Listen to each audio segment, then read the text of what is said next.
What's up, guys? I am Markus Schulz, and guess what? We are back with the video blogs. I know everybody's been asking to have the video blogs back, and here we are, resuming them. A couple of weeks ago, I put some questions up on my Twitter and on the Facebook page. So if you haven't joined Twitter or my Facebook page, make sure you do that, and then you can send me questions for any future video blogs. That's twitter.com/Markus Schulz or Markus Schulz on Facebook. So let's run down some questions. First question comes from Mariah Martinez in San Francisco, California. Mariah asked, "When do you sleep? I watched your Do You Dream documentary and was amazed by your schedule. How are you able to balance everything and still have a smile on your face after a marathon set?" Well, as far as sleeping, I try and sleep wherever I can. Like if I'm on an airplane, I try and shut off and get some sleep on an airplane. And also I like to take disco naps before I go to a gig, so that kind of gets me charged up. But as far as the marathon sets, I mean, I love doing those the most because the marathon sets, I get to take people on a ride, and I think that whole kind of looking forward to the journey kind of keeps me going through the marathon sets. To be able to play 6-7 hours and kind of play all the tracks that you want to play gives you lots of energy. And usually at the end of my marathon sets, that's when I'm usually still keyed up, and it takes me about an hour after my set to kind of unwind. All right, next question. Jean-Francois Brunel from Montreal, Canada. Jean writes, "Which gig felt like your first big one? The day you knew things weren't going to go back for you?" Wow. Yeah, you mean like the breakthrough gig, the gig that kind of like made me realize what the potential could be. I think that was the first time I ever played Dance Valley. I played Dance Valley. It was in a tent. It was really hot, but it was the first time that I ever saw people just kind of holding up signs with my name on it, and people singing along to the songs that I had made.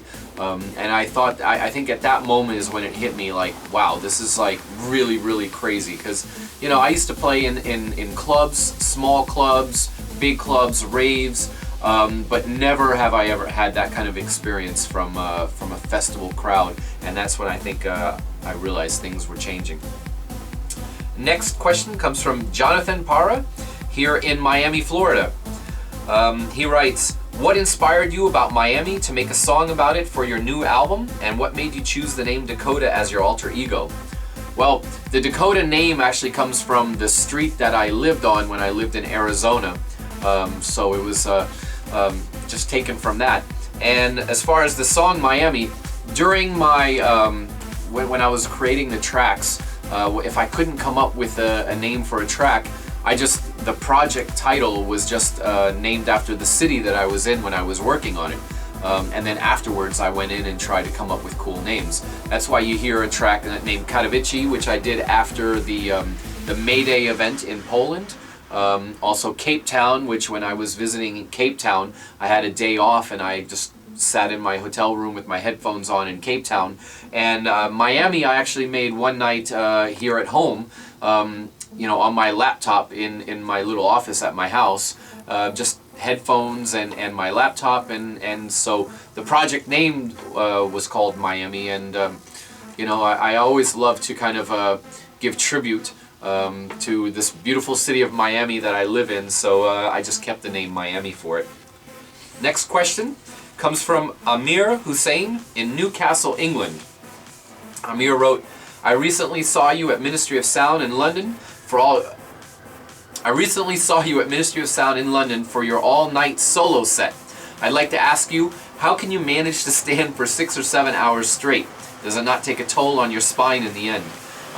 You know what? I've been very lucky. I haven't had any real physical challenges when I'm doing the solo sets. I mean, when I have my days off, I go work out at the gym, play lots of basketball, running. So I like to think that I'm, physically up for the challenge. But I do, like I said, at the end of a big long solo set like that, physically I am drained. Although mentally, I'm still charged up. It takes me, like I said, about an hour to kind of unwind after a solo set like that. Valen Lamb in Southern California writes, when you're at home and there's no more crowd, what do you listen to and what sets you free? And what's your advice for upcoming DJs that want to be as big of an inspiration as you one day?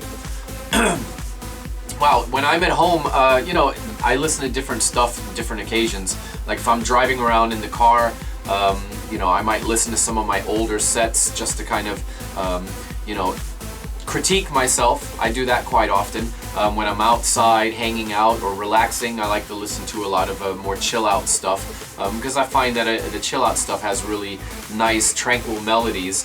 And then I'm also a big classic rock fan, so I do listen to a lot of the classic rock. We have a classic rock station here in Miami called 105.9, Big 105.9, and they play like some of the coolest classic rock.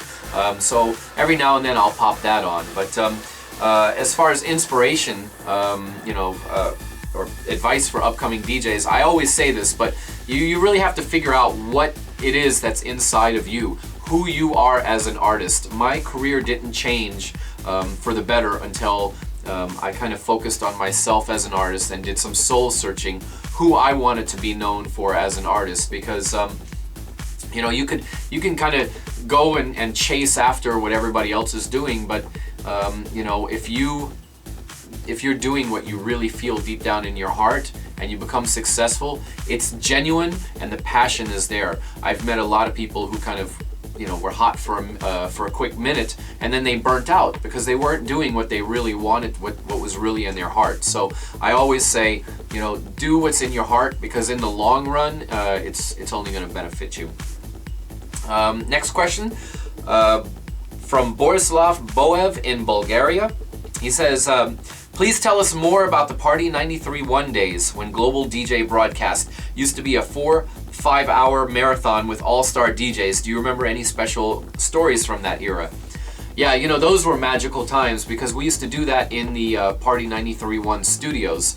And so I would hang out the entire 4 or 5 hours. I'd be in the chat room or talking to people on the phone, taking requests, just running the board from the radio station. And those were really cool times, you know. I kind of say it was a time of innocence. There was a lot of people just kind of discovering this style of music. Trance was really hot, and the kind of sound that I was doing was your deeper, darker trance, and you know, there was this just amazing music out during that era as well. I know a lot of the guys from that era still, you know, producing, and it's like we all talk about what just how it was a time of innocence. You know, we were making these melodies and these great tracks, and we didn't even realize what we were making. But I think we all, you know, we can always look back in time and think about what magical moments there were. So that was definitely a magical time, the old Party 93.1 days. Finally, Jeff Williams in LA. He writes, if you were to put yourself in the shoes of a non-DJ, non-producer EDM fan today, how do you think you would view the scene? Would you be going to clubs, massives, festivals, or is today's scene not the same as it was during your clubbing days? Wow, if I would, I still go out to the clubs. I love being in the clubs. I love listening to new music and hearing new DJs.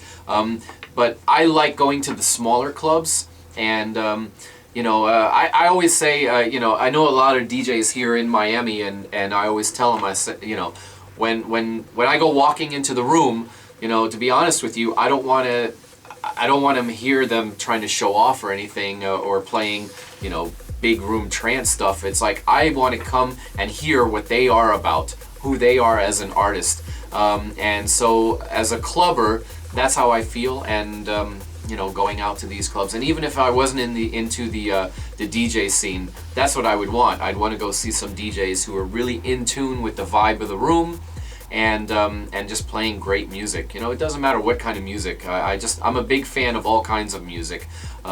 So I love going out hearing great music on a massive sound system. So, guys, thank you so much for your questions. We'll post on Twitter and Facebook again when we do the next video blog. You'll have plenty of notice, so get in your questions then for the next one. And once again, don't forget, MarkusSchulz.com, GlobalDJBroadcast.com, Facebook.com/Markus Schulz, and of course Twitter.com/Markus Schulz. I'll see you guys next month for another video blog. And now I have to go pack because the entire month of July I'm going to be in Europe, so I got to bring a big suitcase. So see you guys.